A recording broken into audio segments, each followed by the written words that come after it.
বিশ্বজুড়ে আলোচনা এসেছে এবার এক অদ্ভুত শিল্পকর্ম, যা সম্পূর্ণ খাঁটি সোনা দিয়ে তৈরি একটি টয়লেট, যার নাম আমেরিকা। এটি তৈরি করেছেন ইতালির আধুনিক শিল্পী মাউরিজিও ক্যাটেলান, যিনি শিল্পের ভেতর দিয়ে সমাজ ও সম্পদের বৈষম্য নিয়ে ব্যঙ্গাত্মক বার্তা দিতে ভালোবাসেন। মজার ব্যাপার, আমেরিকাতেই এই সোনার টয়লেটটি নিলামে উঠেছে। এর শুরু মূল্য ধরা হয়েছে $1 কোটি, বাংলাদেশি মুদ্রায় যার পরিমাণ 121 কোটি টাকা।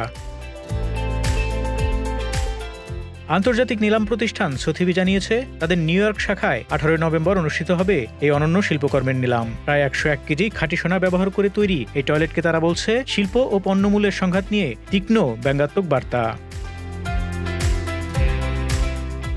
সবচেয়ে অবাক করার বিষয় হলো, এটি শুধুমাত্র প্রদর্শনীর জন্য নয়, বরং একটি সম্পূর্ণ কার্যকর টয়লেট, অর্থাৎ ব্যবহারও করা সম্ভব। তবে এই শিল্পকর্মের ইতিহাসেও আছে নাটকীয়তা।